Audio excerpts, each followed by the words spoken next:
Hey, from New Jersey, it's the SNL Nerds, the show where two comics from New Jersey nerd out about Saturday Night Live. I'm your co-host, Darren Patterson. And I'm your co-host, John Trumbull. John Trumbull, how you doing, good sir? I'm doing okay. You doing all right? I know you got fully vaxxed the other day. I did. I got the juice in me, and I feel fine actually. It's weird. I feel okay. I feel all right. My arm's a little sore, but I didn't have any of the side effects that people say they have. So I guess this means I am an immortal. That's the only possible conclusion, I think. Yeah. Right. But I'm gonna live forever, guys.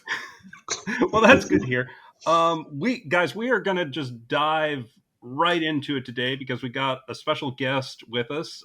He's a very funny stand-up comic. He's a friend to both of us. He's got a podcast, I Love Rock and Roll, and he's got a stand-up album, F.U. Poughkeepsie, coming out next month in June.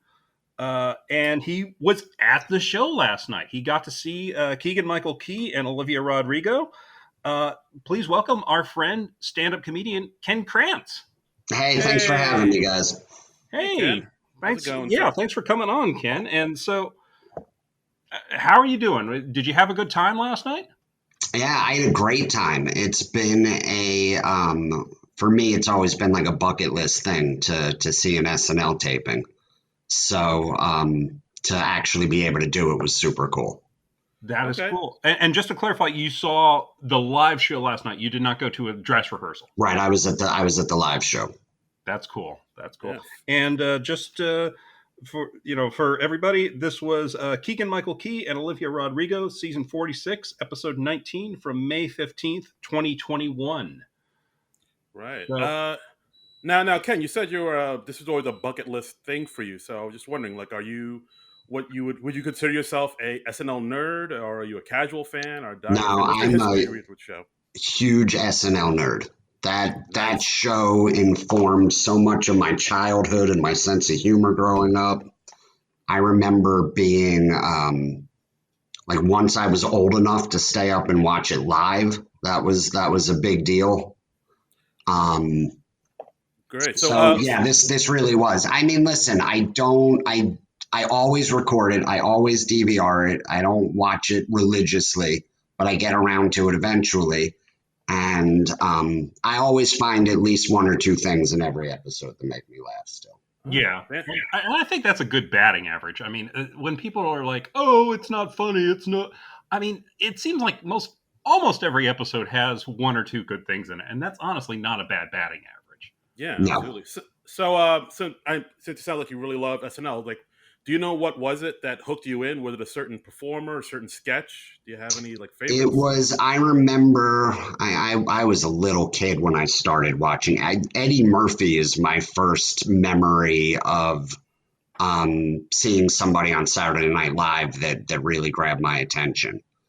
And then, when they started replaying the older episodes, I forget, like on VH1 or MTV at one point, that's when I learned about the older cast. But I started watching, I guess those were like the years that Lorne wasn't there, right? Yeah, there was 5 years or so where Dick Ebersol was running the show, and actually the Eddie Murphy years fall into that. Right. Yeah. So that's when I became aware of it. Okay.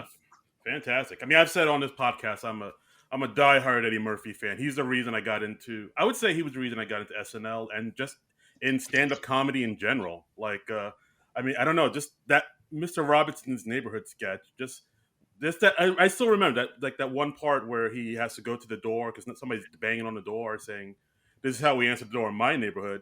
Who is it? Just, I don't know why. That makes me laugh every time. Just who is it? Oh, God. Yeah, great stuff. So, I mean, how did you end up seeing the show last night? You had an in, I understand? Yeah, I have an in. So I have a good friend who works at Peacock. He's actually pretty high up there. And he reached out to my brother and a few of our friends and He checked to make sure we were all vaccinated first, and then invited us out for SNL, just kind of like, the first like boys' night out in, since pre-COVID. Nice. And I'm assuming, like, being in the audience, you still had to mask up and all that. They are in, like, they don't let you take your mask off for a second. You can't bring in any food or drink, so you can't use the like, oh, I was just taking a sip excuse. And when I tell you every single staff member in there was masked up, every cast member was masked up until the very second that they went on stage. Wow. There was no, I mean, Lauren was walking around with a mask. So they, you get the feeling that it's kind of all for show because, everybody in there has been vaccinated. I get the feeling that it was more to be like, hey, nobody can accuse us of being hypocrites or anything. But yeah, they were very strict with the masks. Okay, well, that's cool. That's good to hear. So yeah, it'll be interesting to see if they carry those restrictions into the next season. Was there anything that like particularly surprised you about seeing the show live? Yeah, you always hear what a tiny studio it is, but to see how tiny it is up close and to see the way they build these sets and put them together, in between commercial breaks. Like just a well-oiled machine. There was when they were putting a balcony piece together, the stagehands were having trouble connecting the two pieces. And I was watching the clock, and they were like 40 seconds, 30 seconds to air. And I thought for sure they weren't going to get it done on time. I was like, oh, this is going to be interesting because this is going to be a big screw up on live TV. And then with like 2 seconds, they got it into place and everyone dashed out and it was fine. Wow. That's very cool. Did you have good seats? Where were you seated in the studio? We were in the mezzanine. We were like upper left corner. And unfortunately, because of that balcony set, our seats were obstructed for the first until after the first sketch. The cold open, then the monologue, then the first sketch. So I was watching on the monitors up until the second sketch. But then once that balcony thing got taken away, it was perfect. Oh, okay. Well, that's cool. Okay, yeah, the balcony thing sounds like it's from the Muppet Show sketch, which we'll get into this episode. Oh boy. Okay. Yeah, no, it sounds like you had a great time, man. It sounds like it kind of lived up to everything you thought it'd be. It's a cool time. So they bring you into this lounge. You have to check in by 9:40. And then they take you up to a lounge in your group, and they've got they have marked spaces for your people, so you're not like commingling with groups. And they give you, alcohol and food and the that you can't touch. And the lounge is filled with hundreds of monitors and pictures just throughout the history of Saturday Night Live. And I was walking around looking at everything, like so many things I'd forgotten about, like buried in the recess of your memory for 30 years. And then all of a sudden you're like, oh my God, I remembered that sketch. Oh, cool. That's fantastic. All right, so now I guess the question we're all asking, John and I both, did you see the two showgirls, the llama, and Abraham Lincoln while you were walking backstage? I did not. Damn! Oh, that's disappointing. Was it tight for you to get to the show on time? Because I know you had a stand-up show in the city last night. I had a stand-up show in Red Bank. And, Red Bank! Holy cow! Yeah. Well, luckily the show started at 7 and it started right on time. So I figured I would like get a car service so I didn't have to deal with parking and all that. And I literally got off stage, ran outside, jumped into a car. And luckily, I thought, with the city opening back up, there was going to be crazy traffic. And there was nothing. And I got there an hour ahead of time. So wow, that is great. I mean, Red Bank, for people who don't know, that's in like South Jersey. That's like where Kevin Smith is from, if I remember correctly. Yes. Like I almost canceled. I almost told my friend, I don't think there's any way I'm going to be able to make it. Yeah. Yeah, I mean That's right, man. I Yeah. mean that's super surprising because like there's always tunnel traffic, especially on a Saturday night. Like the Was Lincoln Tunnel is always backed up, the Holland Yeah, no, Bridge. So flew like, in. Didn't hit it. It took like an hour and 15 minutes door to door. That is damn. great. Yeah. Okay, all right. This is turning into a Californian sketch. So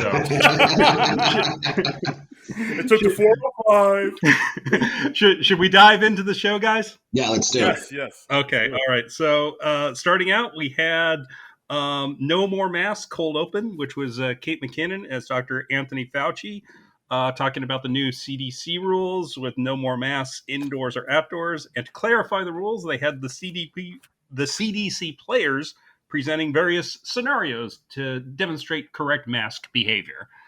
What do we think of this sketch, guys? I'll tell you what I liked about it because I couldn't. You guys might know better than me. I couldn't think of too many more cold opens where they used almost every single cast member in the cold open. Yeah. And normally you just have, I feel like, just a handful. And this, I actually like this because it was perfect for my attention span. Like those little vignettes. Like this opening really moved. It did, yeah. Yeah, I mean, those cold openings feel like they can drag sometimes, you know? But this was just like little vignette move, little vignette move. So for my attention span, it was perfect. I thought it was pretty funny. Yeah, no, I dug it too. I think I agree with what you guys said. It did move, even though it is like a 6.5 minute cold open. So part of me was thinking, oh, this seems like it's going to drag, and I don't know. Maybe I guess part of me still feels like maybe they could have shortened it up a little bit. But I mean, for the most part, I did enjoy this one, and just the way it goes from scenario to scenario to scenario. Like there's one scenario where it has Alex Moffat and Cecily Strong as two people saying, "Oh, there's a lot of people out here. Should we be wearing masks?" And then Cecily says, "Oh no, it's okay. We're outside the Capitol building. Let's go get them." And then she just pulled out a gun. And shows she's one of like stuff like that. I did get a kick out. I also like the little vignette with Bowen and Ego, where they're like, there's a flight attendant on a plane. She's telling a passenger whether or not he should wear a mask, and he's like, "Hey, I've been stuck inside for over a year. Want to bang?" And she just immediately says, "You know I do, King," and gets on his lap. Most of the things had like the little twists at the end. That just took it in a weird direction, which I appreciated. I like this. I thought it worked well. Yeah, there was like that other one where Andrew Dismukes and Chloe Fineman are two people on a date, and they're both wearing masks. Then they take off their masks, and then Chloe says, "Oh no, I don't like the bottom of your face. Yeah, it looks like you grew mold under your mask." Yeah, and Tom Mooney comes in and he like immediately starts a new improv scene, and like I was in an improv group for like 5 years, and yeah, they really captured what it's like to be in an improv group there. Captured the tone. Yeah, it kind of felt like a season finale with the entire cast saying like live from New York at the end. Yeah, yes. I mean, that might explain why Keegan maybe thought it was at the end. yeah. During the good nights, he was kind of talking like it was the season finale. But yeah, I mean, this was cool. This was I did think it was funny that because they put Elon Musk in the cold open last week, right? No, that was the only thing he wasn't in. Oh, okay. He was in so much stuff last week. I made a note. I was like, they put Elon Musk in the cold open, but they didn't put Keegan Michael Key. So if they didn't put Elon in, that's forgivable then. Right? No, he wasn't in that. But yeah, I mean, as far as cold opens goes, I dig this one. It's sort of politically tinged, but not really, because like they have all these sort of little vignettes and little sketches in between. It does move. Each part is pretty entertaining and enjoyable. So I mean, so far I think the show's off to a strong start. Yep, I agree. So next we had the monologue with Keegan Michael Key. Comes out in a tux. He seems genuinely excited and honored to be there. In his monologue, he just kind of sings a song about how he's so enthusiastic about SNL. He wants to do everything, and he goes through some of the SNL cliches, like a quick costume change. He's got a tux under his tux. It's the same tux. Yeah. I mean, it looks exactly the same, but he's like, but isn't that cool? And like, he wants to get a tattoo from Pete Davidson. He chickens out. And Pete goes, "That's what Elon said." He asks a quick audience question from SNL writer Stephen Castillo, which is, what was it like winning an Oscar for Get Out? And he's like, "Oh, so close." Part of me was thinking that maybe Jordan might show up, but I mean, the fact that I guess he couldn't do it, but like the fact that they referenced him, I thought was a little touch. You know, there was a lot of celebrities walking around in the lounge and downstairs that like on the floor that I kept waiting. Like Sandler was there last night. Oh, cool. Drew Brees was there. Steven Spielberg. Oh, wow. Yes, Questlove, but Questlove was wearing Crocs, which I found really disappointing. I kind of love that. Yeah, I know, because I know he actually wore Crocs to the Oscars when he DJ'd. Did he really? He wore gold. Yeah, he wore gold Crocs. Wow. With his tuxedo. I guess he just is really into Crocs, or maybe he has foot issues. I don't know.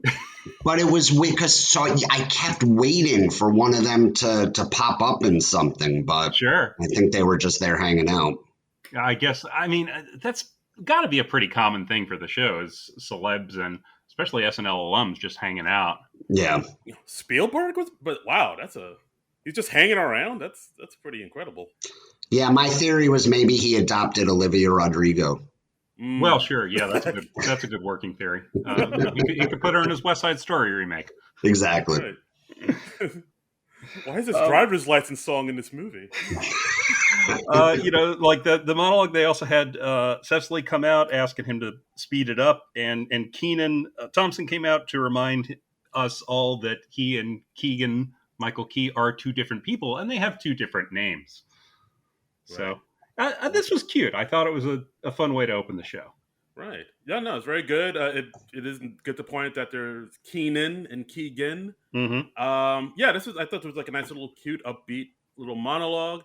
And this is the first time we get to hear Cecily Strong sing in this episode.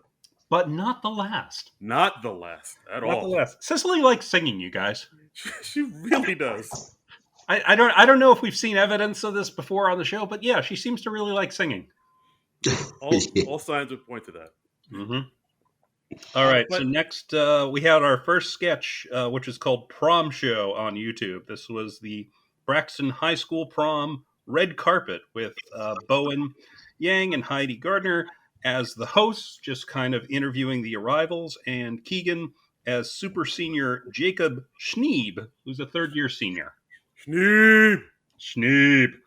And we have such interesting arrivals as someone with a mystery date out of his league. And he says, "Oh, that was a funny joke. She doesn't know how hot she is." Right. Oh yeah. And then they asked. I think that's Kyle Mooney and Chloe Fineman. And yeah, I think they asked Chloe, "Are you?" So we got to ask, "Are you a hippie or are you just crazy religious?" Mm-hmm. And then she says, "Well, my family does. Our family's Bible is only 8 pages, and my uncle drew it." Yeah. So nothing insane. We had Andrew Dismukes as a freshman at the prom who was like dating his babysitter from last year. Yes, Ted Vinaigrette. Yeah. Great name. I don't know why that made me laugh. Ted Vinaigrette. That's a great comedy name, and he's presenting tonight because they can see his boner. Oh boy. I liked when they had the group of popular kids, and they asked Ego Nwadum's character, "What are you wearing? Green. Who buy? Mall." Mall. And then they asked her because she had like her midriff showing, and mm-hmm. so then Bowen asked her, "Can I ask about this little peekaboo moment?" And she says, "Well, I don't have a mom, so no one's honest with me." Yeah, I was like, "Wow, wow." And we had Adie and Mikey as the two dorks who bang, Melissa Villasenor as a student with an intense spray tan, Pete Davidson as the hot substitute teacher who's 23. All right. I like this. I thought this was a cool premise. I thought the performances really elevated it. Keegan really threw himself into it, I thought. Yeah, I mean, this is like a type of sketch where it really does come down to the performers to really elevate it. Like, if the performance isn't there, then the sketch is going to be like whatever. But luckily, everybody kind of brought their A game to this one. And yeah, I dug this one as well. Yeah. Ken, what do you think? I liked it. I thought it dragged a little. I think sometimes Saturday Night Live just, I know this is what everyone says. They don't know how to end sometimes. Sure. But it was funny. There were good jokes, but then I found myself wondering, when it was going to be done. Yeah. Yeah, I could see that. Yeah, I thought it was. Yeah, I did like it, but yeah, I see what you mean. Like it was getting very close to being a little too long. But then it ended with Keegan singing "Don't You Forget About Me," and I was like, all right, I like it. Yeah. Any reference to the Breakfast Club just makes Darren happy. Damn straight. So this would have been one that you were still watching on the monitors because your view in the mezzanine was still obstructed, Ken? Right. Okay. Although you have, so like the studio, like there's different little sets in different parts. So I was able to clearly see like where Keegan was standing doing his part. But then when they were, when the others were interviewing the students, that was obstructed. Yeah. Okay. All right. So you were like able to half see it. Yes. Okay. All right. Next, we had a pre-tape. This was ESPN The Last Dance, an extended scene. This was the Michael Jordan documentary that everybody was going nuts over last year, which we have Michael Key playing Michael Jordan, and is talking about how he's getting super competitive, and he's like playing a game just like tossing quarters with a security guard, and he can't stand losing even that. Have you seen the Last Dance? I did not watch it, but it's based on a real scene in that, right? Based on a real scene, and it was Kate McKinnon that played the security guard. It was actually Heidi. It was Heidi. Yeah, they made her look exactly like that dude. Yeah, it was hilarious. Great. Yeah, like, she had such a distinctive look, and the cross-eyed thing she did, that was genius. Yeah, like that's what I've heard. I've heard that like if you've, I haven't seen this doc either. John and I were not really sports dudes, but I've heard like if you watch this documentary, it'll really hit harder with you because you're like, oh, I didn't know that guy. Because apparently, like the character that Heidi's playing, I think Wozniak, is like pretty much exactly like the way Heidi's playing it, and I believe like Heidi had a hand in writing this one as well as Streeter, because Heidi, if you follow Heidi on her social media, she's a huge sports fan. She loves hoops and she loves the football, so this kind of was in her wheelhouse. Oh, that's cool. That's cool. I thought it worked well, even if you haven't seen The Last Dance. I'd heard enough about the doc to give me context for it, so I didn't feel like I was missing out or missing the joke at all. I thought it was so funny I've watched that documentary so many times, and it had me laughing really. I turned to one of my friends and said, there's nothing tonight's going to get funnier than that. But then I ended up being wrong. Oh, okay. So this was not your favorite of the night. No, but it was very close. It had me laughing really hard. I think Heidi is poised to become a pretty big breakout star on that show. Yeah. I think she's killing it. I think Chloe Fineman's killing it. And Melissa Villaseñor is always solid. They got a lot of strong people in the cast right now. It's just, I think the problem is the cast is just so huge. It's tough for people it's tougher for people to get their breakout moments than it used to be, Right. Yeah, absolutely. But yeah, like there was like a lot of good moments in this sketch where the two of them are playing quarters, where they're just bouncing quarter against the wall, and Michael Jordan, he loses the first time to Wozniak. Of course, he took that personally, and then of course it just sort of escalates to them betting $1,000, and then like of course the security guard can't cover that, so it's like, all right, well, I'll bet your pants. Yeah. Let me bet your gun. Let me bet your hair, or a night with your wife. Damn. I know. I did dig this sketch because as a kid who grew up in the '90s, like I just remember back then, like everybody loved Michael Jordan. Like he was like a god. Like he was omnipresent. Yeah, he was. Like everybody. I remember seeing everybody. It seemed to be a thing in the '90s where everybody had at least one article of clothing with the Chicago Bulls logo on it, even if you weren't from Chicago Yeah. or you didn't live in Chicago, you had something with the Chicago Bulls logo on it. And Right. like now we're kind of look back on who Michael Jordan was, and we're like, oh, he was like a gambling maniac. He was like a psycho. He's like a sociopath. Holy hell!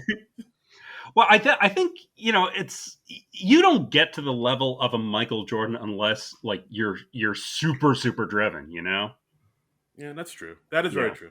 Yeah. I mean, like driven to the point of being almost psycho about it. Yeah, he is. Oh boy. But But I mean, I thought it was also fun to see Chris Redd as Dennis Rodman, and Keenan had as he Barkley. had his Charles Barkley impression. Oh yeah, I think Moffat was Phil Jackson. Oh Yeah, yeah. yeah, that was funny. Keenan's got to be like top 5 cast members of all time, right? Well, I I mean, would. certainly in terms of tenure, and he really seems to be beloved. He's not one of my personal favorites, but if somebody put them in their top 5, I wouldn't be like, oh, why is he there? Yeah. Oh, I Yeah. think he's so funny. He makes me laugh out loud every episode at least once. Nice. No, he's good stuff. Yeah, it seems like he's one of those cast members where like he doesn't seem to want to leave, and the people love him, so they don't want him to leave, and the show Yeah. doesn't seem to want him to leave. So he's in like a very rare position where it seems like he's just going to stay there until indefinitely. Until they drag him out. I mean, Right. I've seen people on Twitter being like, "Oh yeah, Keenan should take over the show when Lauren retires or whatever," and I'm just like, does he have any experience with television production outside of being on TV since he was a kid? I don't know.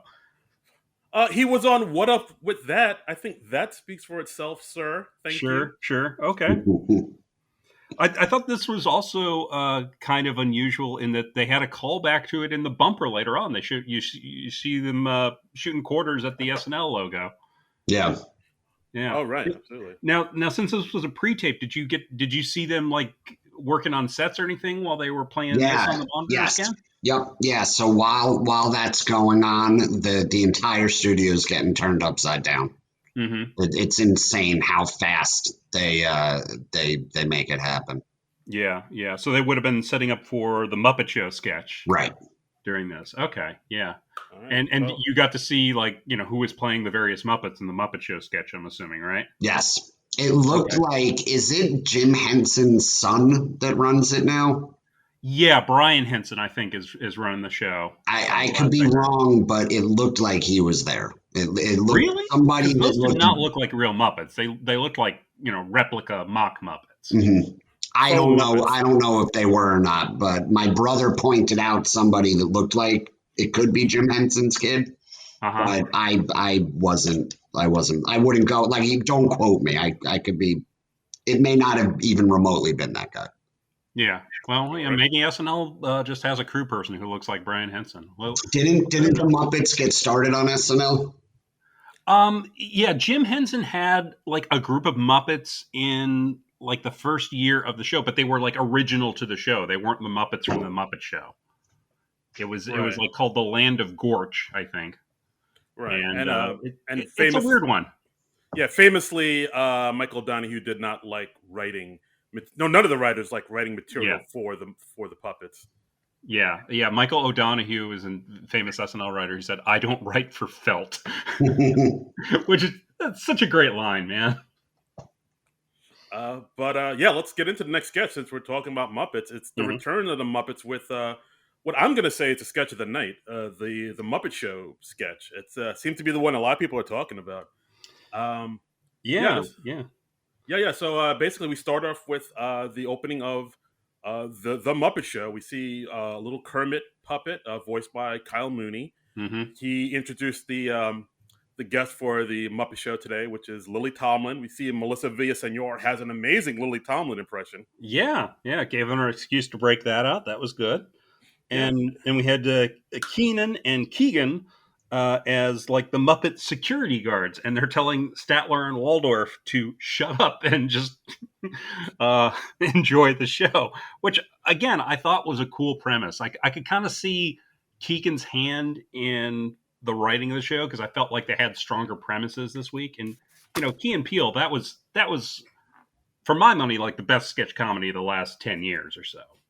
Yeah, it was solid. That made me laugh so hard. And I thought, yeah, I agree with you, John. I think it was the best sketch I've seen anywhere in years.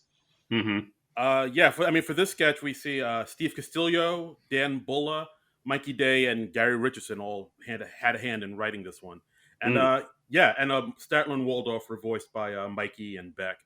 And I really like the premise of this because, as comedians, we all have been in places where we've had hecklers come and, disrupt the show, and they've had, security has had to come in and handle them. And then it's a great premise to think, oh, on the Muppet Show, Statler and Waldorf heckle the show constantly every day, and no one checks them. No one does anything. The security at the Muppet Theater is very lax. They are never called out on it. Never. And Keegan, they're very aggressive security guards. They're like, hey, everybody here pay good money to listen to this little dragon and his friends do their thing. And I also like that Keegan's character is calling Kermit Kramer. He doesn't really seem to know what the Muppet Show's about. Yeah. A nice touch.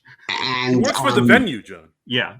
Who was it that played Lily Tomlin? Whoever did the Lily Tomlin was, I thought, a dead-on impression. That was Melissa Villaseñor. She is a killer impressionist, man. Yes. Yeah. I mean, like, whenever she has an impression on the show, she like hits it out of the park. She's done Dolly Parton. She does a Wanda Sykes. Help me out here, Darren. Who else does she do? Her Mulaney is insane. Mulaney is good. Sarah Silverman, she does a great Kate McKinnon, but she hasn't done it really on the show that much. Kathy Griffin, like she's got like she was on the Late Show with Seth Meyers recently, and she busted out a Kristen Wiig impression. Yeah, it like freaked Seth out. Yeah, he was like, "That's too accurate. That's too good." Yeah, she did a Natalie Portman impression, which it's one of those things where what's that sound like, Natalie Portman? But then she does it, and you're like, oh yeah, that is a great Natalie Portman. Oh, that's what a Natalie Portman impression sounds like. It's always interesting when somebody kind of figures out the Rosetta Stone of like, this is how you do an impression of this person, Yeah. But I mean, back to this sketch. I mean, this sketch was phenomenal. Of course, we had Keegan and Keenan talk to the Statler and Waldorf, and they're saying, "Hey, this show sucks."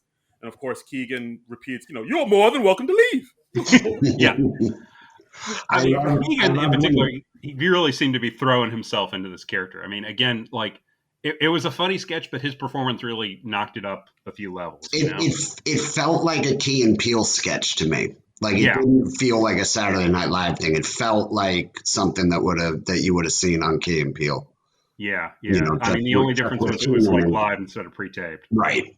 But I'll tell you, like, as soon as that sketch ended, like you could feel in the studio people were losing it, and you knew immediately this is going to go viral. Everyone's going to be talking about this tomorrow. It's going to be all over. Mm-hmm. Yeah, no, you could definitely feel like, especially as the sketch goes on, the part where Keenan and Keegan go up to the balcony, and of course, Keegan loses it and starts beating up Statler. He beats up a puppet. I liked that they had another Statler Muppet with his eyes swollen shut. I thought that was really funny. Yeah, I don't know. Just call me a simple man, but just beating up puppets is always it'll always make me smile. And we saw Kenan Thompson breaking a little bit, which almost never happens. That was pretty amazing. Yeah, it was. You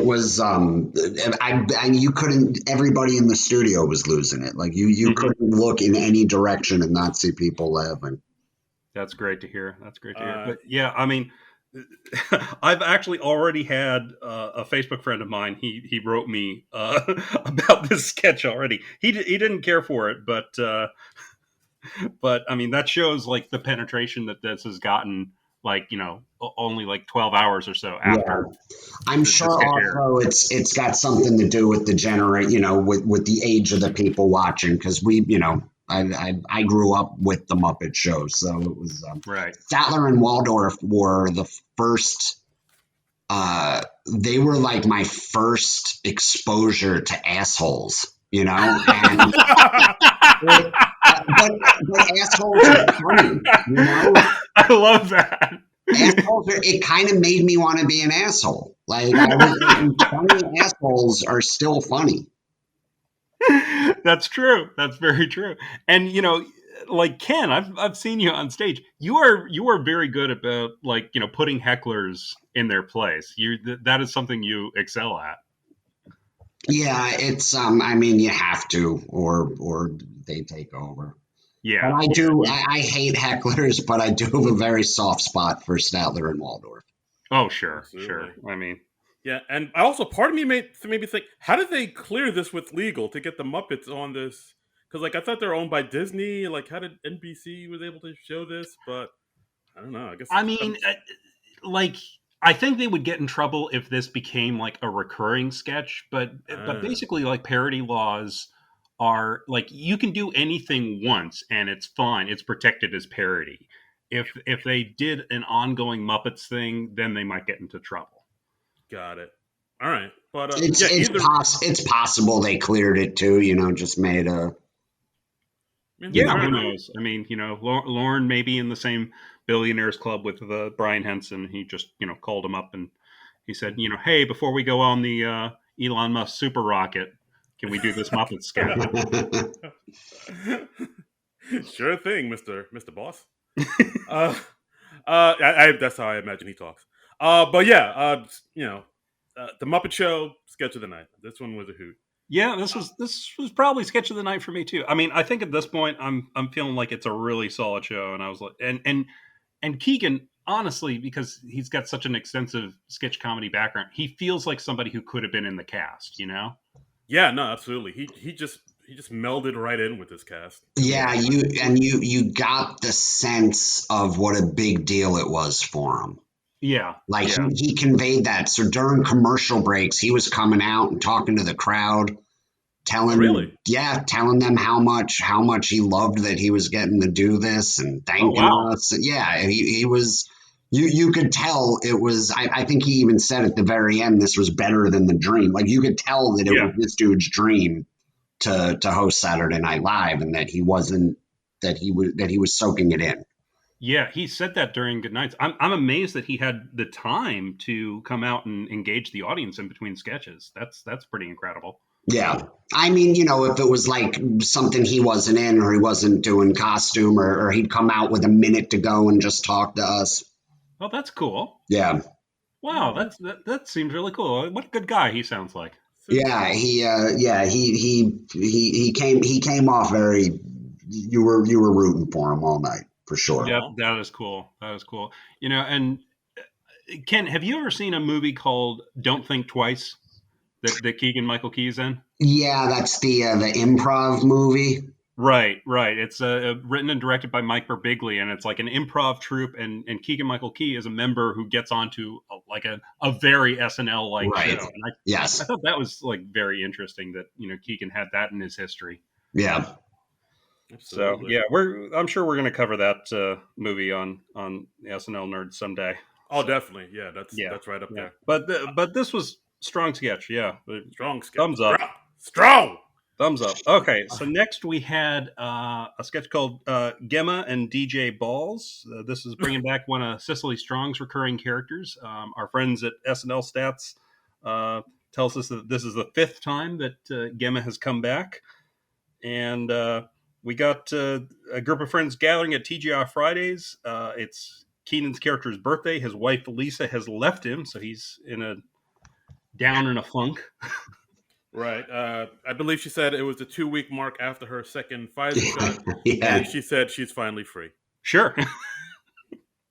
And the performers there for the birthday party who the friends did not know that his wife has left him, so they're kind of oblivious, but it's Gemma, who's like the British musician, quote unquote, and Keegan as DJ Balls. And it turns out Keegan knows Keenan from a pickup artist workshop that they did together. Mm-hmm. I like that just because it was so specific. I have to Yeah, be very honest, much I so. don't even know what a pickup artist workshop is. Oh, there is a show probably like a decade ago on VH1. There was this dude Oh yeah, called. the pickup art. Oh right, Do you yes, remember I that dude do. Misty Yes, with the fuzzy yes. hat? Okay. Like Yeah. there are guys who Yep. specialize in picking up women. They've like made it into a science, like literally. Um, there's a book about it.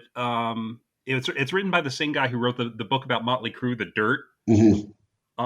And he actually went into the whole pickup artist subculture, and he wrote this whole book about it. And I do remember that show now, and I don't yeah, know why I didn't connect that last night. well, I don't think pickup artist workshops are the thing they used to be. But yeah, it's like it's all these guys. They worked out all of these extensive methods to make to like pick up women and score with them. Right, like you got to wear like flair or Yes, some Flair. type of That's right. like Right. rings and a big old Jamiroquai Always. hat. Yeah, you have to neg the women. You have to like you give them a compliment, but it's like in a sort of negative way to because you're demonstrating higher value. They've got terms for everything. It's so weird and it's so twisted, man. Yeah, it's something else. It is something else. Uh, But yeah, I mean, as far as sketches go, I thought the sketch was okay.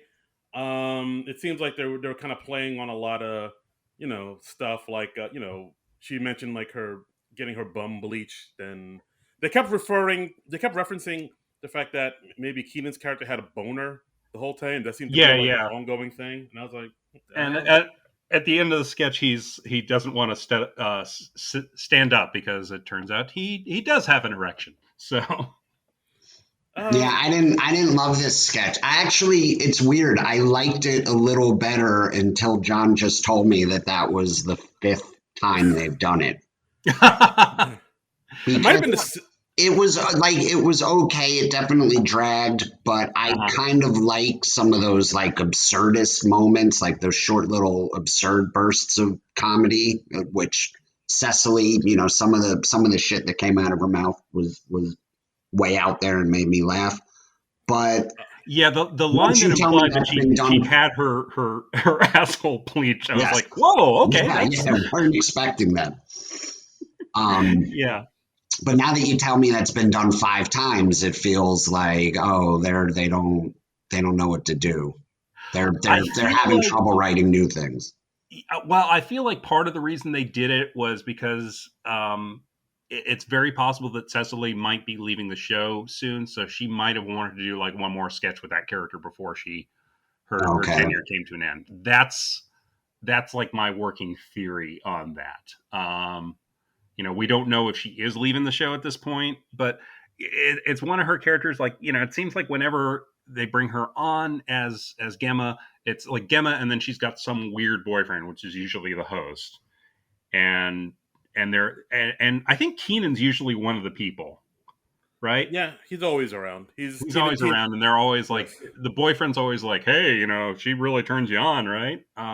So yeah, there is a bit of a formula to it. Maybe not as much as some characters, but Yeah, I mean, there was one line I liked where, Gemma talks about Keenan's wife not being there, and she says, "Oh, don't worry, you'll get to see her again in heaven." And yeah. Keenan's like, "She's not dead." And then And she was like, "Oh, great, girl power." that got a chuckle out of me. I'll give you that. Yeah. I thought this was more odd than funny personally, but it was fine. I didn't hate it. Yeah, I'm in line with you. It was Mhm. it was all right. It made me chuckle here or there, but it wasn't. It was no Muppet. It was no beating Muppets. Yeah, yeah. I mean, I felt like it was good character work and good performances from Cecily and Keegan. So, Yeah, fair enough. So next up, we have our musical guest. We have Olivia Rodrigo sang 2 songs. mhm. She's sang "Driver's License" and what's the other one? Good for you. "Good for You." Yeah, and it's good. The number 4 and just the letter U because apparently she's Prince. So hip. Yeah. She's Prince. Yeah, guys, what do we think of Olivia Rodrigo? Have any of you guys heard of her before now? She seems to be a big old deal amongst the kids these days. Yeah, she seems to be popular with the kids. My basic reaction was like, I feel like I could have been into this if I was a 16-year-old girl, but I am not, so therefore I was not. So Yeah, Yeah. you know what? Like, I think I'm too old to have an opinion on her. yeah, Like, she's like 18. anything you say will put you on a list. Right. She's 18, but she looks like she's 14, So it was just, it It was just like, feels wrong commenting on can her at all. can I look? Do I look away? I don't know. But I actually liked her band. And I'm such a huge music fan, and it's been so long since I've seen live music that, listen, wouldn't have been my first choice, but it was nice just to see live music again. Oh, sure. Yeah. I was thinking, I was so positive that the musical guest was going to be the Black Keys because they put an album out on Friday. Oh yeah, that would have been great. That would have been great. Or I know they just had St. Vincent, but St. Vincent put an album out this week too. So that would have been, I would have assumed, before St. Vincent did it, I would have just assumed it would have been one of the two of them. Yeah. Yeah. I guess I'm with you. Like, I mean, I did enjoy. I thought her stuff was okay. The song "Driver's License" is a very kind of melancholy song about getting over an ex, which is, kind of. I mean, it's a topic that's been done 100 times to death. It's a very kind of emo, slow, not pop punkish, but very emo song. And then the second song, "Good for You," it, like, when she did that song, it reminded me a lot of like "You Ought to Know." I was like, oh, this is her Alanis Morissette "You Ought to Know" song. Yeah. Like, just like fuck you, man, I hate you, ex guy, you suck. Like, it was like that sort of, she was kind of channeling that, lady rage and whatnot. Yeah. And but yeah, I think I'm with you guys. Like, this music, I mean, I think this music is fine, but I think if I was like, like teenage Darren might have liked this a little bit more. Like, emo teenage Darren might have been like, oh, this song speaks to my soul. Like, Yeah. it's a song definitely for a younger crowd. Definitely. I feel like I'm like 3 decades too late to really appreciate this. I think it's fine. It's great, but most popular music these days, I'm just like, okay, yeah, that is the thing. That's what the kids are listening to. Yeah, right on. So, but yeah, I've long said this show is just going to become a document of me losing touch with pop culture. Oh, good times. All right, so I guess we'll just move on to the next thing. That's Weekend Update. Yeah. With Colin Jost and Michael Che. Hey. Yeah, so they hit on the news items of the week. I think, one of the big news stories of the week, we had Liz Cheney being removed from her leadership role in the Republican Party. I thought Che had a nice line. He says, like, I never thought I'd find myself feeling bad for Liz Cheney. And I was right. I do. Yeah, Che had some great ones, like, especially later in the segment. There was the one where he was talking about Leonard Skinner, how somebody stole $12,000 worth of Leonard Skinner memorabilia. And he was like, so all of it? Yeah, that was great. He had, what else did he have? Oh, he had a couple that were like, the audiences got like that weird reation. They're like, oh, that was to the gun, to the gun joke. There, you've heard an audible groan. Yeah. For those that don't know, the joke is him saying that massive weapon stash were seized by the government, the U.S. government, and those weapons were taken back, seized, and they're being returned to the U.S. where they can safely be sold to the mentally disturbed. It's a dark joke, but it's a good joke. Yes, it's a very good joke. But I mean, the thing, I love Jay in general, but one thing I particularly love about him, and I think this just comes from him being a stand-up, is if a joke he tells doesn't go over well, he's usually like, yeah, I stand by that. He does not care about the audience's reaction. He's just like, no, that's a good joke. Screw you guys. I mean, the second joke he told is just as, sort of backs what you just set up, where he's talking about how researchers are trying to determine why humans have a desire to feed squirrels and pigeons. And I'm no expert, but it's probably because their wife passed away. And the audience was like, "Oh no!" And it just cuts to a picture of this sad old man on a bench. I thought that was great. Yeah, And even he was like, "I don't know why I thought that'd make you laugh." yeah. But I do like Che just because like I've always said, like SNL works best when it has a little element of danger to it, and he's Yeah. like sort of the last bastion of that. Like he's the last kind of, I'll just say this joke. I know it's really dark and messed up, but it is funny. Mhm. Kind of like maybe like Norm Macdonald. I was just beforehand. going to say Norm. Yeah, that's Weekend Updates where you get to do all that. The Weekend Update for me is always the must watch. Like if it's a terrible show, I'll fast forward through every single sketch. Just watch Weekend Update and be done. Yeah. Right. No, fair enough. I'm with you. Yeah, and it's going to be interesting to see. I mean, because Che's another person who might be leaving the show because he's got like a new sketch show on HBO. He tweeted, or he didn't tweet. He had an Instagram thing, and he was like, 3 shows left. So like maybe he's leaving at the end of the season. We don't know for sure. So, but if he goes, I'm definitely going to miss him, man. Yeah, he will be missed. Yeah. R.I.P. We'll see him in heaven. We had also had a couple death segments on Weekend Update. We had Kate McKinnon appearing as Liz Cheney, who doesn't quite understand why she was removed. She was like, "I'm everything a Republican woman is supposed to be: blonde and mean." Good line, I thought. Yes. Kate McKinnon she had this sort of accent to her voice, this where she was like kind of drawing out, like very nasally type of voice that I kind of got a kick out of. She's like you said, she does her Liz Cheney character doesn't understand why conservatives are leaving her, high and dry, even though she voted for Trump and she opposed gay marriage, even though she has a gay sister. Yep. Which I did not know that. Oh, No, that is a thing. Wow. I remember like during the vice presidential debates, I guess when Obama was running the first time, Joe Biden during one of the debates, he mentioned Dick Cheney's like gay daughter, and Dick Cheney was like, "Well, thank you for mentioning her, and I don't have anything else to say about that." It's like he's such a hardcore right guy. That's got to be embarrassing for him. Yeah, I could see that. My heart bleeds for Dick Cheney.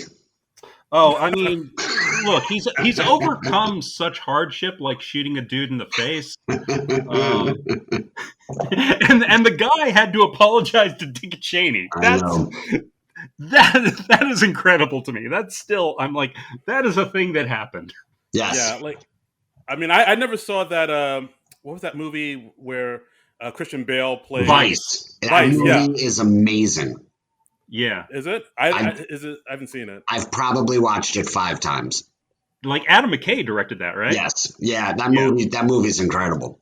I still need to check that out. Yeah. Steve Carell's Donald Rumsfeld. Yeah. Right. Yeah. Like I've heard, I know of it, but like just from everything I know about Dick Cheney, I was like, I don't know if I want to see this movie to see all about all the stuff he got away with. It might make me feel. I might have enough distance from the Bush administration that I could watch that now. Yeah. All right. Yeah, it's what went on the last few years. The Bush doesn't seem so terrible. It almost seems quaint. I was watching. I was watching. Just the other day, I was watching Mike Birbiglia's stand-up special from 2008, my Secret Public Journal, and at one point he starts talking about Bush, and it just seems so innocent now. It was a simpler time, John. And I hated W at the time, I mean, I was like, oh, he is undeniably the worst president we will ever have. And hold my beer. Exactly. We did not know what we were in for, man. But overall, this Liz Cheney segment, I thought it was okay. I thought it wasn't too bad. It was all right. I mean, it's Kate McKinnon. How can you not like it? Yeah, she's America's sweetheart. Exactly. We also had Andrew Dismukes making his first appearance doing a desk piece for Update, talking about his great-grandmother. Um, this really just felt like a chunk of his stand-up act in the middle of update. No, Yes. absolutely. Yeah. And I mean, I'm sure you guys probably laughed at the same part I did, where he was talking about how he was from Texas, and then he waits a beat for the audience to applaud. No applause. No Dead reaction, silent. and he just goes, "Okay, great."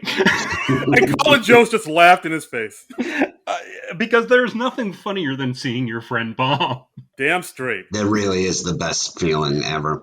I once at Gotham, I once walked out of Seinfeld because I got a text that a friend was bombing downstairs in the lounge. I left Seinfeld to go see a friend bomb. That is, I mean, because it's so great, especially if they're doing like their tried and true material that you know they've done a million times before, or you see like a friend of yours like screw up a joke that they've done a million times. Oh, it's the best. Hey, Ken, you got to come down here. This guy's eating shit. Yes. Yeah. Fantastic. That was great. That was great. Nothing comics find funnier than seeing our friends fail. I was sitting with another comic and I got the text, you need to get downstairs. I won't say his name, but so-and-so's bombing. And then I showed the comic I was with the text. Like we looked at each other, understood, like we just nodded and then got up and ran downstairs. That is awesome. I love that. Fantastic. So yeah, I mean, Andrew Dismukes, back to him. He goes on to talk about he kind of leads up to talking about his great grandma, like he mentioned. Long lead up. I mean, so much so that Colin he had a good line. He was like, "I'm glad we finally arrived at the topic." Yeah, because he mentioned his pictureless, photoless Wikipedia page. Mm-hmm. The fact that he thought Frasier was British. And by the way, they had to lock Andrew Dismuke's Wikipedia page after this because I think too many people were trying to add photos. Oh shit! All right, that makes sense. And I also liked how, like, after he mentioned the Frasier joke, and like what you said, Colin Jost said, "Oh, we finally got to what you're talking about." We finally arrived at the topic. Yeah, right. And then Andrew said, "Yeah, well, you know, I had to set aside time to tell that Frasier joke, which crushed." You know what it almost reminded me of? I mean, I know he didn't like make a plea, but it almost felt like when Bill Murray came out and was like, "Look, you got why won't you guys like me?" Like they did. It sort of felt like that to me. Like, yeah, because I mean, Andrew Dismukes, he's in that weird first year featured player state where he's been there, but he still hasn't really had a breakout thing yet. But I think this might have been it for him. Yeah, this sketch really, or this segment really endeared me to him. It got me to know a little bit more he came about out very likable. Yeah, very likable and more like, oh, okay, now I know what this guy's about. Like the fact that he talked about the movie Brink, which is a Disney Channel original, I guess, that I've never heard of, but apparently a lot of people in the audience knew about. Like people were like, oh yeah, I remember watching Brink.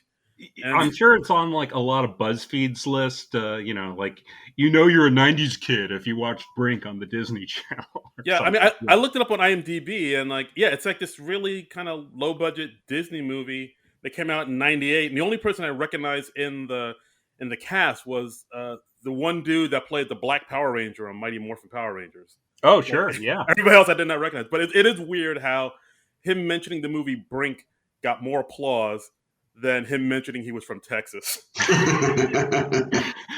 The audience knows what they like, man.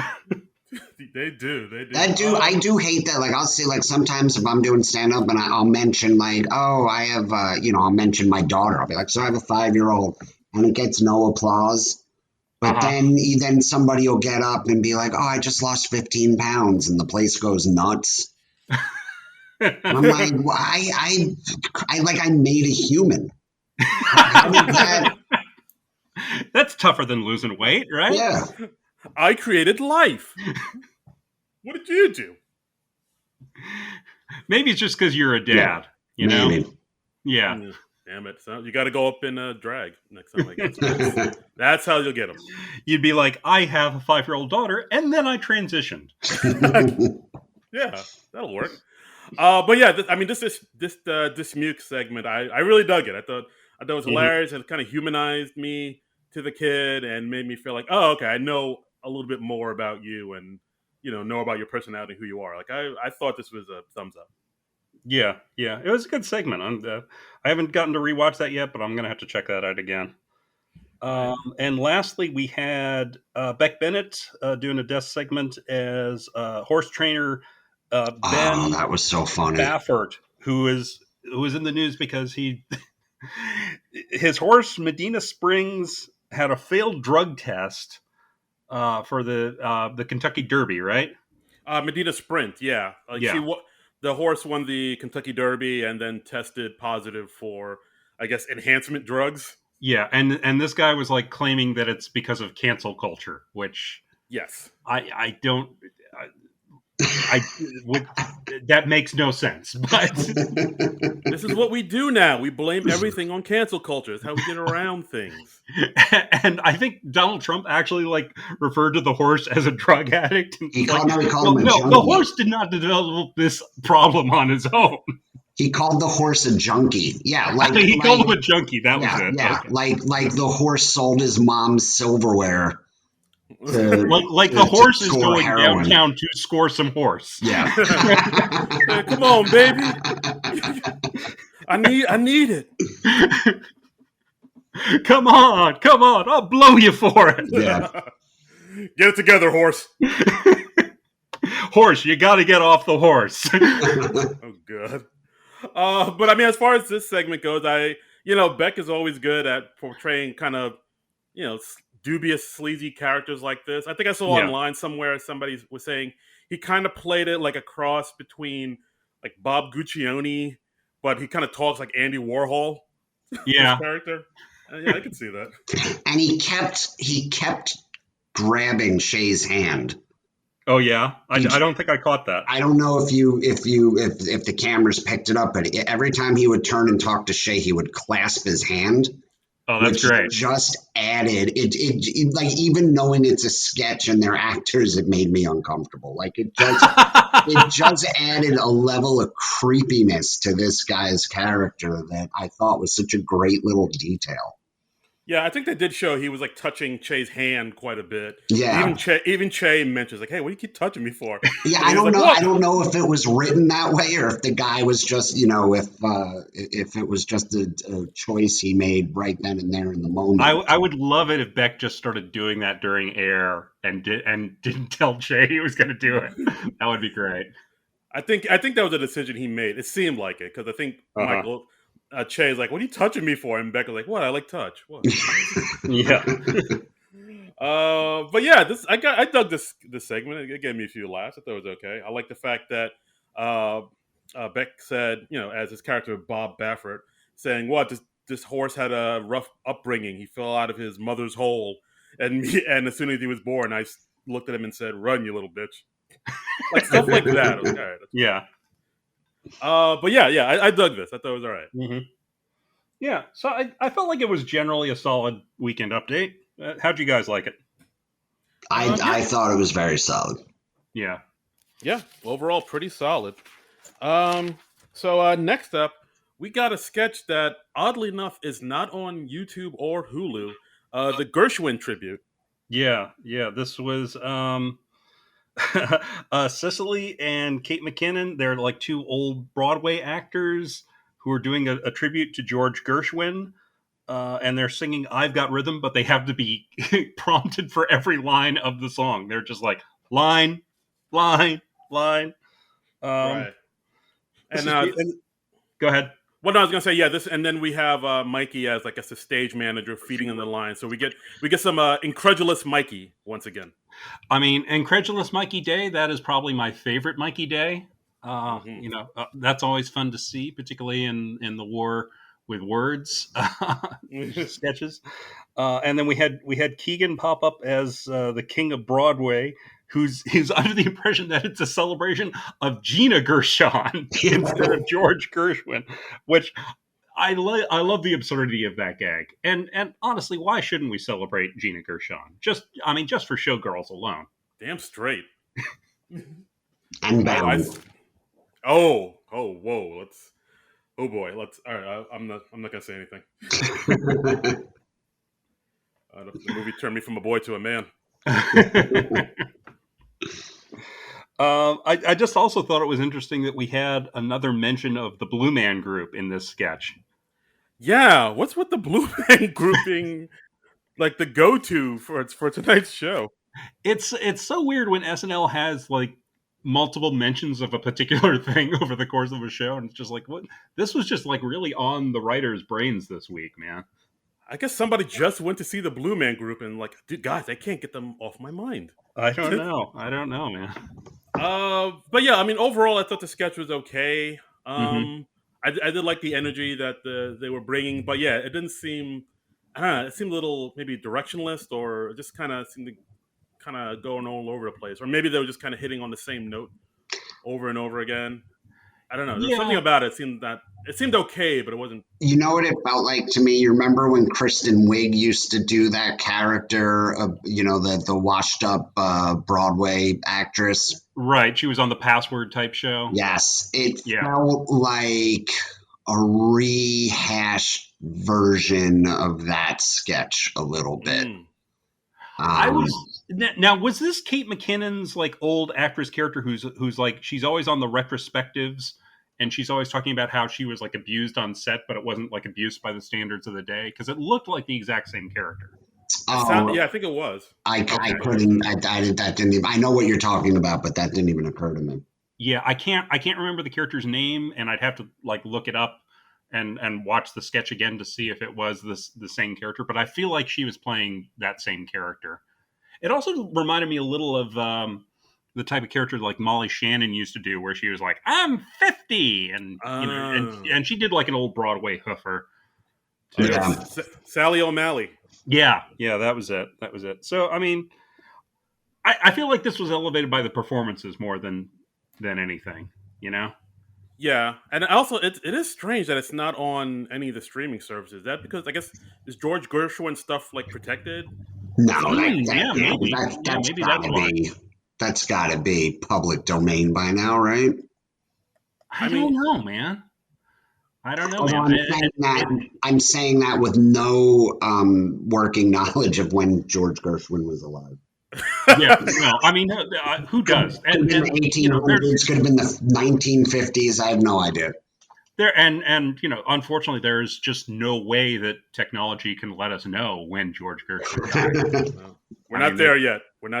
We just don't have that technology. I mean, maybe someday in a science fiction future. Yeah, it's a shame. It's a shame. But hey, we can look up stuff about Gina Gershon. And that's really all you need. God bless America. Next we had this was I believe the final sketch of the night, high school graduation, with Keegan. No, wait, Keegan wasn't the principal. Who was the principal? It was Alex Moffat, right? Mm-hmm. Right.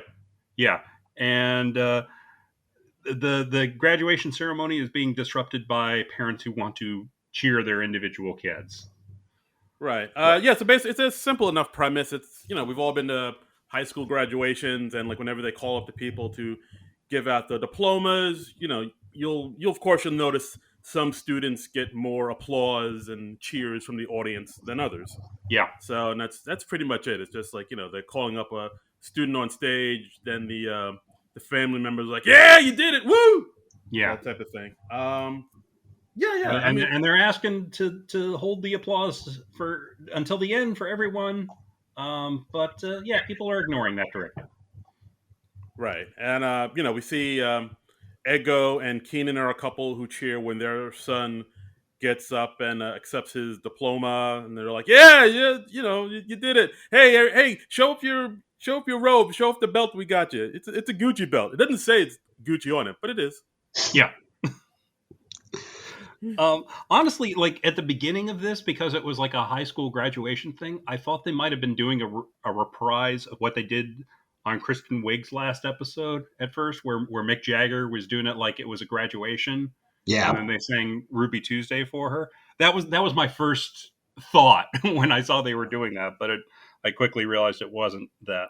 I did like a line at the beginning where Alex Moffat, he's like, "Oh, well, thank you for playing that," and it's like a student with a violin, and he's like, "Life is indeed a highway." I went back and for that sketch where I was seated, I could see all the cue cards. Oh, interesting. So Okay. I was reading the jokes like, a second before they got said. It was so as they were playing the violin, I looked over and saw that life is indeed a highway, and I was laughing before before Moffat even said it. Nice. Nice. Oh, that's cool. Oh, so Yeah. you saw Wally. Yeah, I went back and listened to it, and I was like, "Oh yeah, that does sound like Life is a Highway." Yeah, it was the end of that song. I was just Is it? like, Yeah. I remember that song. And I still remember that. I celebrate that song every day. Yeah, it's a good song. Underrated Right. song. Get you pumped. Yeah, yeah. I think my other big takeaway of this was Beck's character. Beck had like a fake goatee on that just it made him look really creepy. He looked like a child molester, man. That's his wheelhouse. And maybe that was the goal, but I was like, I'm just disturbed by Beck and that goatee. Mm-hmm. Absolutely. Yeah. Overall, I thought the sketch was okay. Yeah. Yeah. It's a very simple premise. Again, it's one of those premises where it's so simple. It's kind of up to the performers to really elevate it. And yeah, it's just Alex Moffat kind of being the incredulous principal, Yeah. trying to tell everybody in the audience to pipe down, and them It yelling. was it was a little long, maybe not quite as odd as you want like a 10-1 sketch to be, but it was fine. Yeah. I thought for the last sketch of the night, it was pretty funny. That's usually where they go to dump everything, but it made me laugh. It's either where they put the really weird stuff or the more writerly stuff, Right. Like there was that one joke that came on where one of the students was coming up to receive a diploma, and the principal says her name is Letitia Adams or something like that. Yeah. And it's a white girl coming up, and then you hear Keegan saying, "A white girl named Letitia? I didn't see that coming." Oh, yeah. It was weird. I thought that because in the sketch, the white kids went through initially to very minimal cheering and applause. Then it's the black families that were making all the noise and disrupting, and it kept happening. And then I started getting a tiny bit uncomfortable, like there was a racial undertone. And then when they flashed to A.D. Bryant's family and did like the white trash family that couldn't stop cheering. It's weird. Like I felt relief. Like it was like the tension had dissipated for me. It did feel like they were going to go along like the black and white lines, but yeah, at one point I was like, oh well, but I see Beck and 80 sitting behind, so obviously they're going to do something with them. They weren't short of extras. No, I definitely think they added Dismukes, Beck, and 80 in there to like sort of maybe they did feel like, oh, are we saying all black people are loud? That's what I thought was happening at first. I was like, oh, this isn't a great message. Yeah, so I do think maybe they threw them in there just to like be like, no, we're not saying all black people are loud in public places. So here's some poor white people that are just as loud. But white people can be loud in places too. That's right. It's 2021, man. And yeah, that sketch was written by Brian Tucker. But yeah, not a bad way to end the night. I thought it was all right. Yeah. We also had a couple of cut for time sketches that are up on YouTube. The first one's called Rap Diss, which was Keegan Michael Key as a rapper. He's making a diss track, but he's saying that he's sorry and he's apologizing for all the things that he's done. Right. So this sketch is basically a nod to all the those rap beefs from the 90s, especially the Biggie and Tupac thing where people were just shooting each other like over stuff they were saying on wax. And so I guess the storyline in this one is, what was it? Keegan was playing this rapper. I think it's like Psycho Loke or something like that, and he got shot at by this other rapper for maybe snitching on him. Right. He put out this diss track, and on the diss track he's saying, "Hey man, I'm sorry. I didn't mean to snitch on you." And he's also confessing his trauma after his near-death experience, like he's waking up at night he's saying like, he did talk to the cops, but the cops already knew stuff, and I just told them what was right. Right. And he's like, hey, and I'm sorry for sleeping with your baby mama, but I want to start a family with her. So I want to, and we see him like proposing to the baby mama. Yeah, and he wants to be a father to the baby mama's son because Hmm. he's gonna need a father because you're gonna be in jail. Yeah, yeah. I really like this. I thought this was a cool premise. I honestly wish this had been in the show. Yeah, I would agree with that. I mean, it's pretty much all Keegan in this Yeah, one sketch, but yeah, I yeah. think it was strong enough to maybe replace another sketch in the show that wasn't maybe as strong. Yeah, yeah, maybe that's why it was cut, because it was pretty Keegan centric. It didn't really utilize the cast too much. So, but I really liked it. There's another cut for time sketch up on YouTube called "Sending Drinks." This was Kate and Edie at a bar or restaurant, and Keegan Michael Key sends them drinks. He's this weird kind of pervy looking guy, and then we have Bowen Yang as a similar pervy guy, and they're doing weird things like sending them drinks and then sending them 100 oysters that they brought with them. Yeah, it just kind of escalates. Like we see Keegan, like his outfit is he's basically wearing like this like fur, this faux fur coat and a bucket hat, Hmm. like a fur coat that's green. And then we see also Bone Yang. He's the one also fighting for the lady's affection. He's also wearing a Also in a bucket, bucket hat. also in a bucket hat with like a blue fur coat. Big bucket hat energy in this sketch. That's right. I, Bringing I back like bucket hats. the waiters. They're speculating they're like they're either here for Comic-Con or the porn producers convention.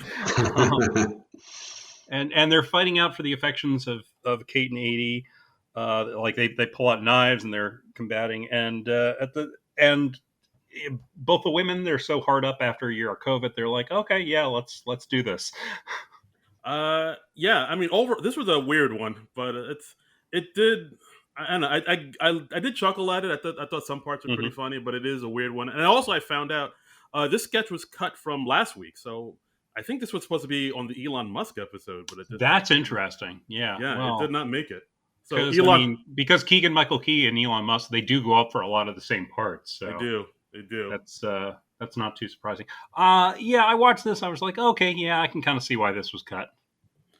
Yeah, it's just like a bizarre one. Like this is a 10-1 sketch, if you ask me. Yeah, yeah, But yeah, it's pretty odd and out there. But I still got a few chuckles out of it, I'd say.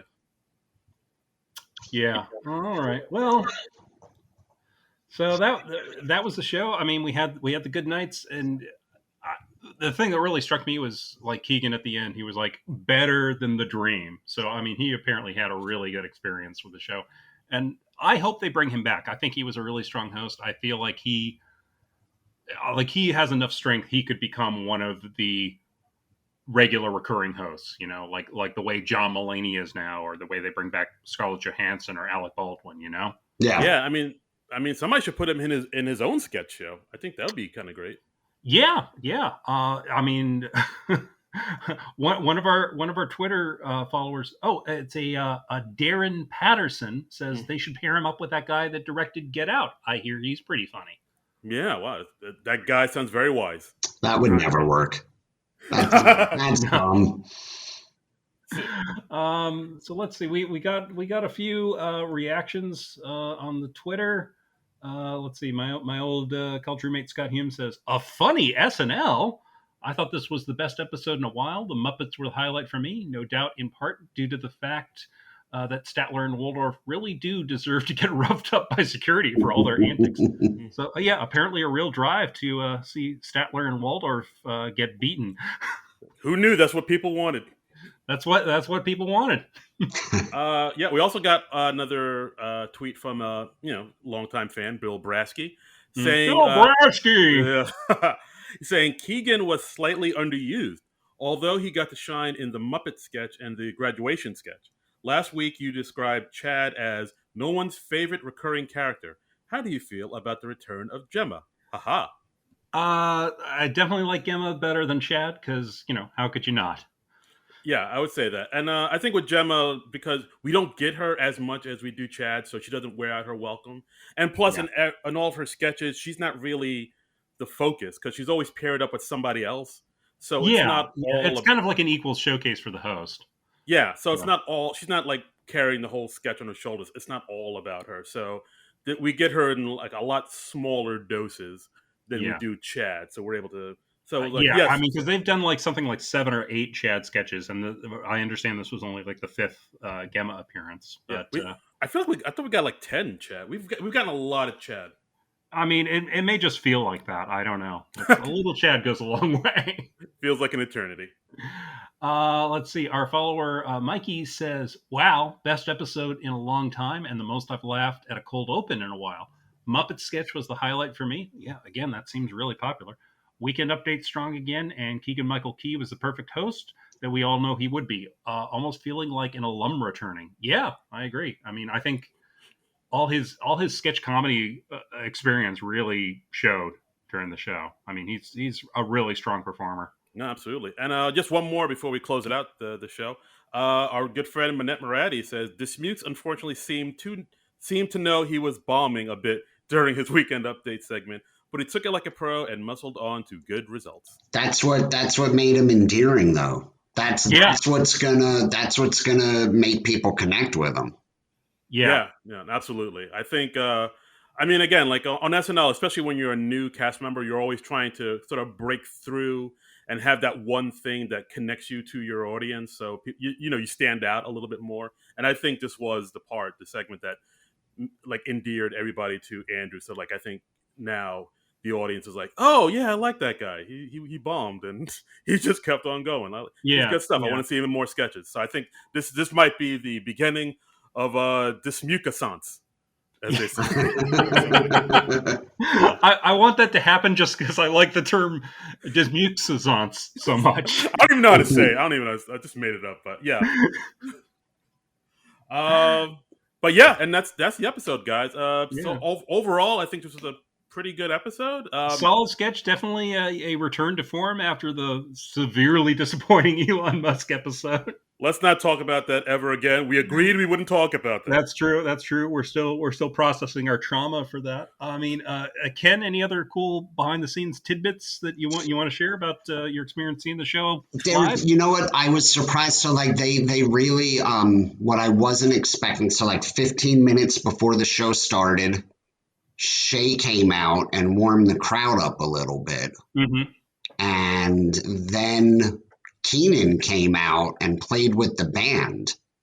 And really? What does Keegan play? He sang "Give Me Some Lovin'." Oh wow, that's cool. And like a pretty extended version, 6 or 7 minutes, and then it was. I want to say, I could be totally wrong because my view is obstructed. I think it was Heidi and Ego were like backup singing for him. Oh, wow. But he came out, and then I thought it was like, I was like, oh, why is he? But then I was like, you know what? Like the Blues Brothers did that same song on that same stage. Yeah. On the same show. And it just felt, it was cool. Yeah. I wonder if that's like a little bit of history. Yeah, that is cool. I wonder if that's like their go-to song. I wonder if they change that up. Yeah, I have no idea. That's really cool. But yeah, that sounds like a great thing to get the audience going. I wish they'd put some of that stuff up on YouTube. That would be fun to see. Yeah. Yeah, that's always stuff you hear about, but you never see. It's like when, like you said, like when you hear like about John Belushi and Aykroyd being the Blues Brothers and performing, or when Belushi would be do that Joe Cocker impression, that amazing Joe Cocker impression, and just that'd be the thing that's just warm up. You always kind of wonder, like, why isn't this anywhere? Why can't I see this? But that sounds phenomenal. That is cool, though. That is cool. Well, I'm glad you got the chance to see the show, Ken. I'm glad you came on and shared your experiences with us. Yeah, thank you for having me. This was fun. Yeah. So, please come back anytime. And I would love to. If people want to hear more from you, where can they follow you? Where can they keep up with your goings on? Ken Krantz Comic on social media, or if you're a big music nerd, I have a fun music podcast called I Love Rock and Roll, and that's on iTunes and Spotify and SoundCloud, cool. And that's on Twitter at Rock and Roll Pod. Okay, cool. We will check that out. And Ken Krantz, it's Krantz, right? Yes. Yeah. Okay. And your album FU Poughkeepsie is coming out next month. Should be June, out. right? I'm hoping to have it out next month. Okay. That must have been interesting to record it in the time of COVID, right? Yeah. Well, I was lucky in that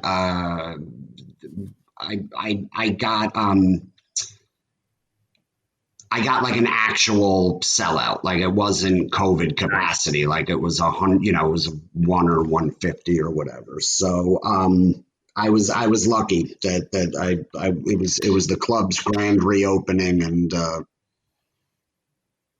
I tried recording it last December when the numbers were spiking, and like 15 people showed up. So I had to, Ooh, yeah, that's not good. You want more than that for an audience for a company. Now, is this your first album, or have you done one before? This is my second. Your second album. What's your first album? The first album's called No Punchline Required, and you can find that anywhere that streams. All right, yeah. So check that out. I mean, Ken's a really funny guy, and he deserves all the love you can give. Thank you. Damn straight. Yeah. And as always, you can follow the show's Twitter at SNL Nerds Show. And you can follow me on Twitter and Instagram at Trumbull Comic. That's TRUMBULL and the word comic. And you can follow me on Twitter and Instagram at Darren Credible. That's DARIN Credible. Mm-hmm. And we're going to be back next week for the season finale of SNL. We're at the end of season 46 already. That's it, end of the road. Coming up, it'll be Anya Taylor-Joy and Lil Nas X for the season finale. Yeah, okay. Well, looking forward to seeing that, seeing what they come up with, see if we're going to find out if anybody's leaving the show or if we're not going to find out until the summer. So, please join us next week for that. And until then, nerds out! Thanks, guys. This has been a non-productive media presentation. Executive producer, Frank Hablawi. This program and many others like it on the Non-Productive Network is distributed under a Creative Commons Attribution Non-Commercial No Derivatives license. Please share it, but ask before trying to change it or sell it. For more information, visit non-productive.com.